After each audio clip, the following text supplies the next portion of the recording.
भक्ति वंदना रजदेवी शासन श्री मुनि श्री अठवा स्वामी के श्री चरणों में भक्ति वंदना। अनुगत समिति से जुड़े हुए सदस्य प्रावधानिका समाज यह है जगने की बेला क्यों अब सोना चाहिए, हृदय को सोना चाहिए कि पावन होना चाहिए। यह है जगने की बेला क्यों अब सोना चाहिए। मानव तन रत्न मिला है, सचमुच सौभाग्य खिला है।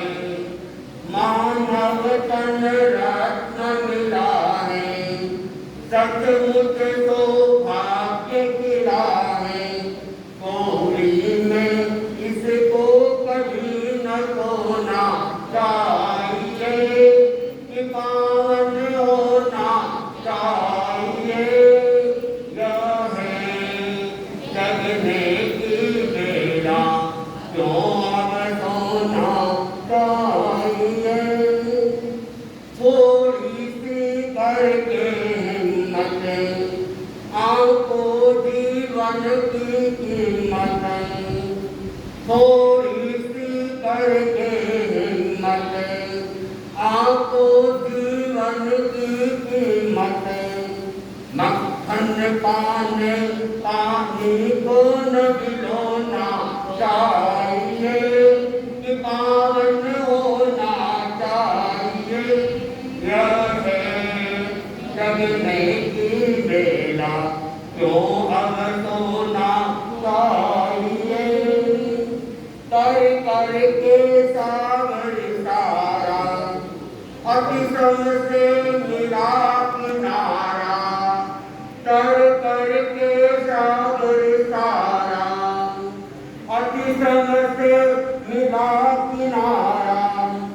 तट पर आ नैया को न डुबोना चाहिए कि पावन होना चाहिए। यह है जगने की बेला क्यों अब सोना चाहिए। बिन समझे बात पकड़ कर मिथ्या आग्रह में अड़ कर, बिन समझे बात पकड़ कर मिथ्या आग्रह में अड़ कर। सिर पर लोहे का पारण होना चाहिए कि पावन होना चाहिए। यह है जगने की बेला क्यों अब सोना चाहिए। मन चाही मोटे ले ले, चाहे जो इससे ले ले। मन चाही मोटे ले ले, चाहे जो इससे ले ले। यो जीवन होना नहीं खिलौना चाहिए कि पावन होना चाहिए। यह है जगने की बेला क्यों अब सोना चाहिए। धरती तैयार पड़ी है, मिलती उपदेश जरी है।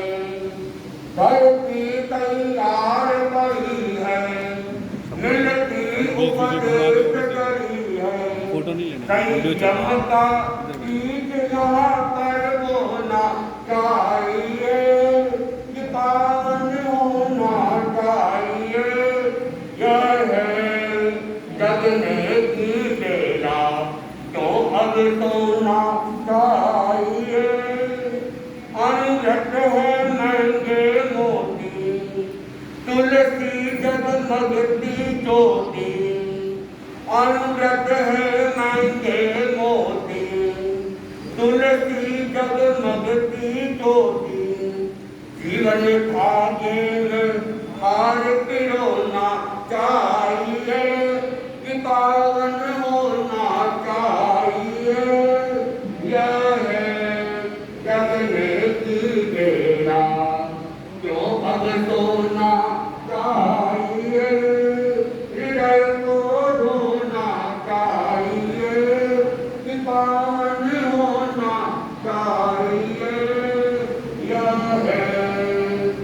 जगदेव की बेला, जो अब सोना चाहिए।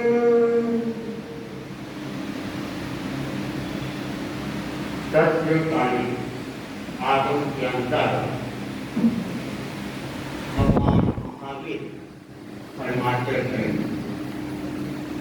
धम्मो मंगलम सिद्धम अहिंसा संयमोतो देवालितं नाम संति जस्य धुम्मिल दयामनः। भगवान कहते हैं धर्म उत्कृष्ट मंगल है, धर्म से बढ़कर कोई मंगल नहीं है, और उस धर्म के लक्षण है अहिंसा, संयम और तप। भगवान ने 3 लक्षण धर्म के बताए। उसके अंदर संयम को मध्य स्थान दिया। जहाँ अहिंसा है वहाँ भी संयम है, और जहाँ तप है वहाँ भी अहिंसा है। इसलिए और इसके अलावा भी संयम के अनेक साधन हैं, इसलिए संयम को मध्य में स्थान दिया। मध्य का अपना महत्व होता है। 3 प्रकार की अवस्था बताई गई, बाल्यावस्था, युवावस्था और वृद्धावस्था। कहते हैं तीनों अवस्थाओं में अगर कर्मजा शक्ति से देखा जाए तो मध्य की अवस्था, युवावस्था का बड़ा महत्व है, और युवावस्था में ही आदमी कुछ कर सकता है। तो वैसे ही संयम भी मध्य में है।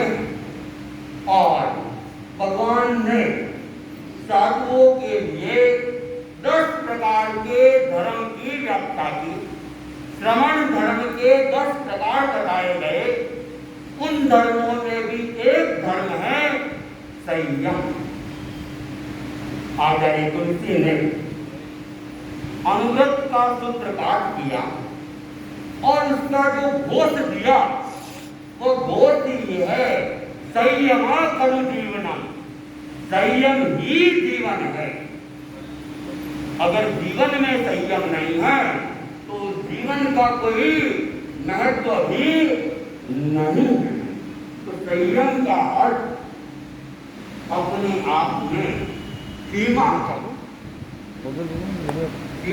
अपना महत्व होता है। गांव की अपनी सीमा होती है, नगर की अपनी सीमा होती है, और अनेक जगह लिखा हुआ होता है नगर पालिका की सीमा समाप्त, नगर पालिका की सीमा प्रारंभ। तो सीमा का अपना महत्व है। जितनी भी 4 दीवारियां बनी हुई है वह भी सीमा है, संयम है। अगर संयम नहीं हो, सीमा नहीं हो, तो फिर अव्यवस्था घटित हो जाती है।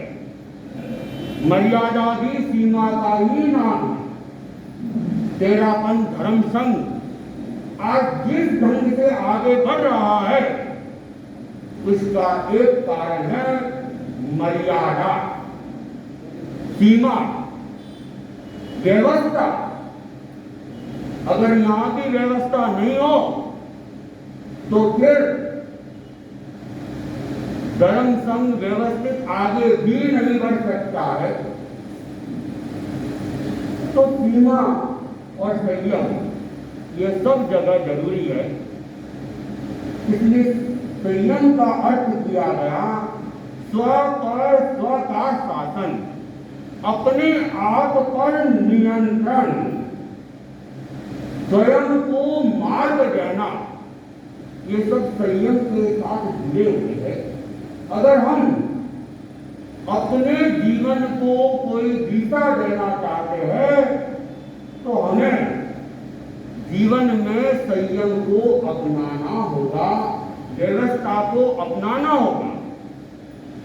व्यवस्था के बिना समस्याएं पैदा हो सकती है, इसलिए हर जगह व्यवस्था भी जरूरी है। एक बार एक यात्री था और वो यात्रा करते करते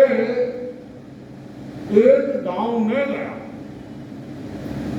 पुराना जमाना था, आजकल की तरह होटलें नहीं होती थी, ढाबे वगैरह होते थे। तो उसने पता किया तो गांव के बाहर ही एक ढाबा था, वो वहां गया, वहां के खाना वगैरह खाया। एक बुढ़िया माजी वहां रहती थी, वो खाना बना रहती थी, खाना खिला रहती थी और खाने के बदले में जो भी पैसे होते थे वो लेते। तो उस यात्री ने देखा कि भाई रात्रि विश्राम भी करना है, तो बुढ़िया पूछा कि माजी यहाँ के रात्रि विश्राम की भी कोई व्यवस्था है क्या?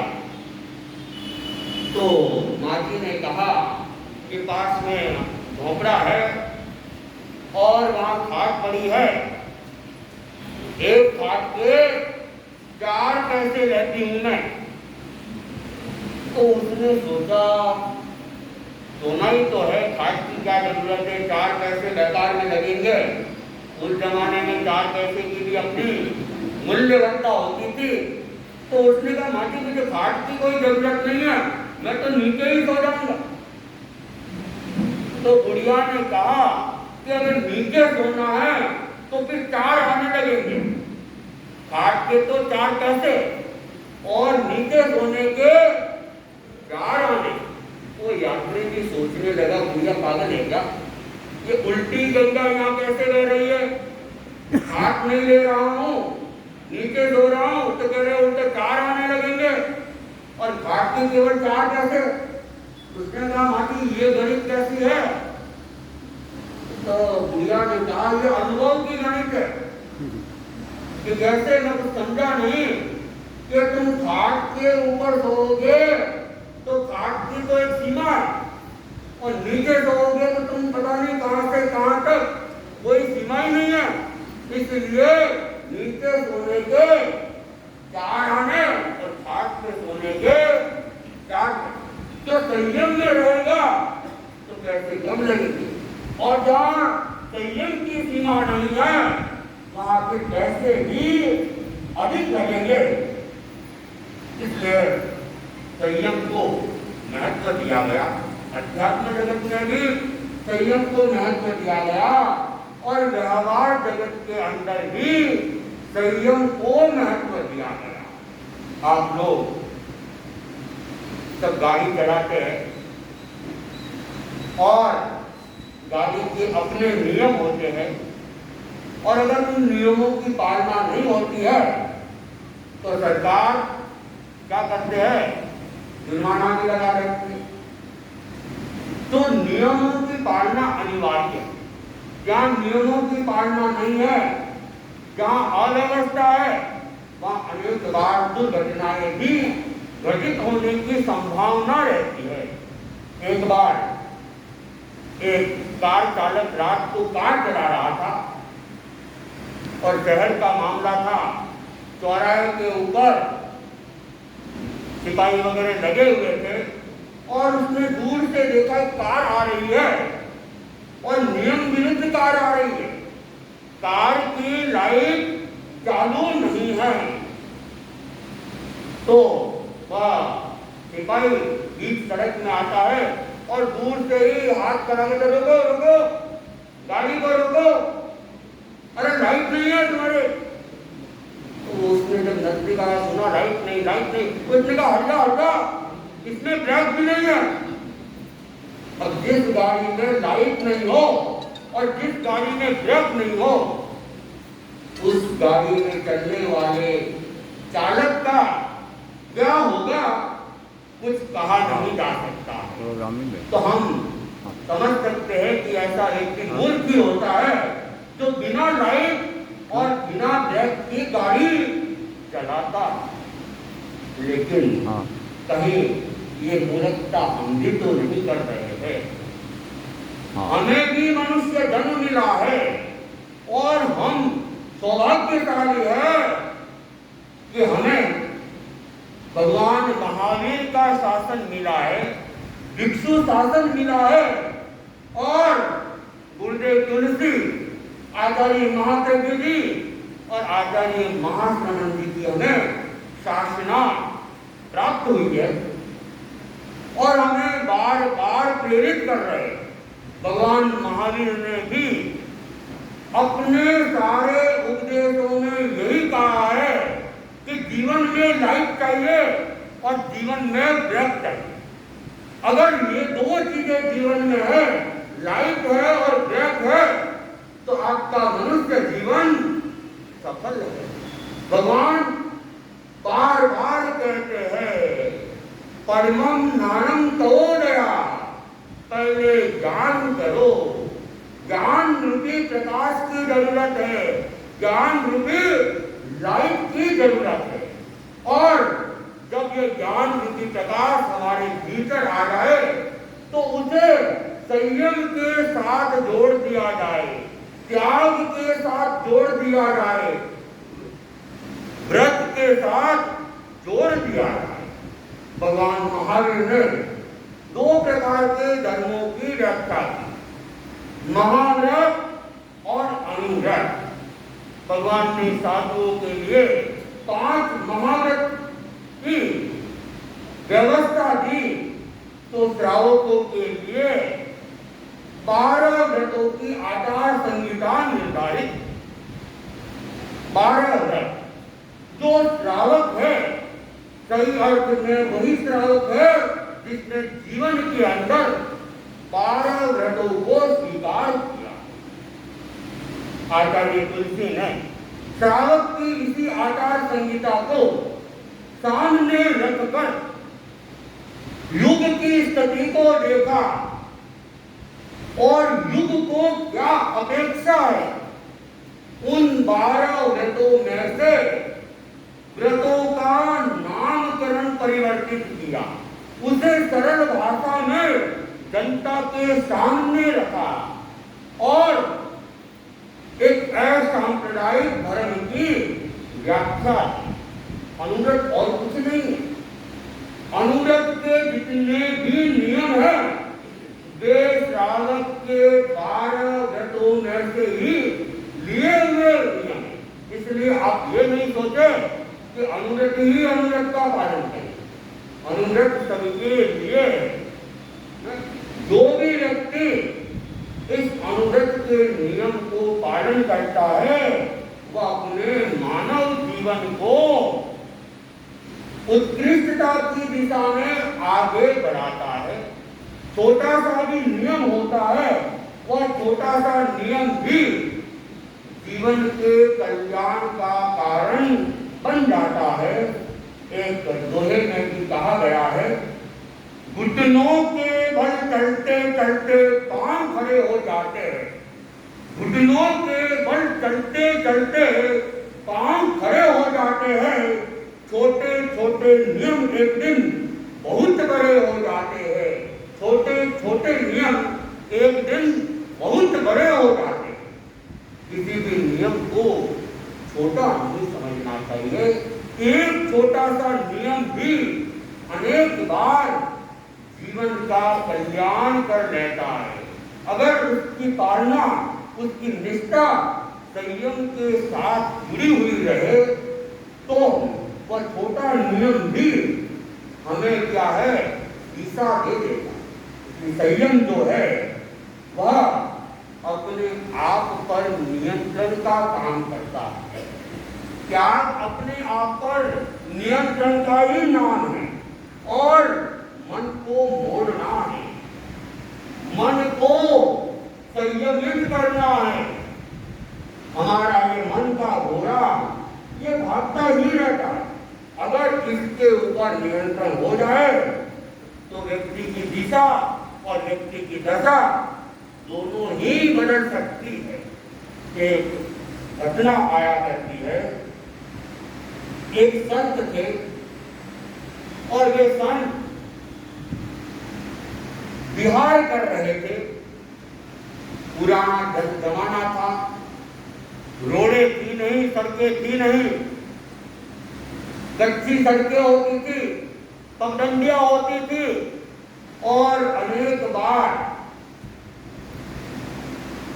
जाके पगडंडियां एक इधर जा रही है, एक उधर जा रही है, एक सीधी जा रही है और वहां कोई संकेत चिन्ह नहीं मिलता था कि ये पगडंडी कहां जा रही है। तो अनेक बार अगर जानकार साथ में नहीं हो तो भटकाव भी हो जाते हुए। हमारे साथ भी कई बार जब पगडंडियों के रास्ते से जाते तो उल्टी सीधी पगडंडी हाथ में जाती, फिर आगे जाके पता चलता कि ये तो ये रास्ता ही नहीं है, रास्ता ही आगे बंद है, वापस। तो ऐसा होता था। तो वो संत भी जब जा रहे थे, खेतों का रास्ता था, पगडंडियां भटक गए, भूल गए। तो वह खेत में किसान काम कर रहा था। उस किसान को मुनि जी ने पूछा, भाई अमुक गांव का मार्ग कौन सा? किसान भला आदमी था। अनेक बार भले आदमी नहीं जाते हैं और अनेक बार दुर्जन आदमी नहीं जाते। रास्ता पूछते हैं तो जानबूझ के उल्टे वाला रास्ता बता देते। ऐसे भी लोग होते जो मिथ्यात्वी होते हैं, नास्तिक होते हैं, या दूसरों को परेशान करने में आनंद आता है तो वे जानबूझकर गलत रास्ता भी बता देते।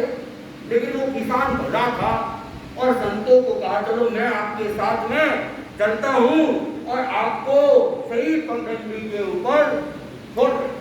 वो किसान अपना काम छोड़ के संतों के साथ चला और जो सीधी पगडंडी थी वहां तक ले आया और कहा कि अब आप इस पगडंडी के ऊपर सीधे सीधे चलोगे, आपको अमुक गांव मिल जाएगा। संतों ने देखा किसान भला है और इसने मुझे मार्ग बताया है, तो मुझे भी इसे मार्ग बताना चाहिए। तो किसान को पूछा, किसान तुम क्या करते हो? उसने कहा, मैं तो खेती करता हूँ। तो खेती तो करते हो और भी कुछ धर्म ज्ञान वगैरह करते हो, जीवन में कोई त्याग प्रत्याख्यान करते हो, कोई नशा करता तो नहीं है? तो उस किसान ने कहा कि नशा करता तो मेरे कुछ भी नहीं है, रोटी का जरूर नशा है और कोई नशा नहीं है, और धर्म ज्ञान का तो मुझे कोई ज्ञान ही नहीं है। मैं तो खेत में आता हूँ, खेती करता हूँ, शाम को मेरा तो वैसा ही जीवन जा रहा है। आप कोई कृपा करा दो कि कोई छोटा सा सरल सा नियम पकड़ा दो, मैं उसकी पालना कर लूंगा और बहुत बड़ा नियम तो मेरे से पाला नहीं जाएगा। तो संतों ने कहा, ठीक है भाई, तुम एक काम कर लो, मन का जाना नहीं करना, कि जो मन में आ जाए वह नहीं करना है, मन पे कंट्रोल कर लो भाई। उसने कहा, ठीक है महाराज, आप कहते हो इतना तो मैं कर लूंगा। गहराई से सोचा नहीं, चिंतन नहीं किया, संत अपने रास्ते पे चले गए। वो देखता रहा, जब तक संत दिखे वह संतों को जाते हुए देखता रहा। कोई सुलभ मोदी जी था और जब संत दिखने बंद हुए तो उसने चिंतन किया, वापिस फिर चले। लेकिन ये तो मन में आ गया और मन का जाना करना नहीं है, अब तो तीर्थ में नहीं जा सकता हूँ। तो वो वहीं खड़ा रहा तो थकने लगा। तो उसने सोचा बैठ जाऊं, फिर सोचा बैठ भी नहीं सकता हूँ, ये तो मन में आ गया। अब खड़ा थक भी रहा था, प्यास लग गई, सामने नदी थी, उसने देखा पानी तो पी लो, लेकिन फिर सोचा ये भी मन में आ गया। अब मन में आए वो करना नहीं। दोपहर हो गई, घर वाली रोटी का आटा लेके आई, उसने देखा खेत में नहीं है, इधर उधर वो देख रही थी, किसान की नजरों में आ गई कि खाना आ गया, लेकिन वहां जा नहीं सकता। तो वो घरवाली भी इधर उधर देखते देखते उसकी भी नजर पड़ गई। वो आया, अरे यहाँ क्या करो? चलो खेत, खाना आ रहा है, खाना खा लो। लेकिन खाना भी मन में आ गया, खाना भी नहीं खा सकते, वो कुछ भी नहीं, वो वहीं खड़ा रहा। तो पत्नी भी परेशान हो गई, और परेशान होकर वो तो रोटियां वहीं छोड़ के वो तो चली गई, लेकिन वो किसान वहीं खड़ा रहा।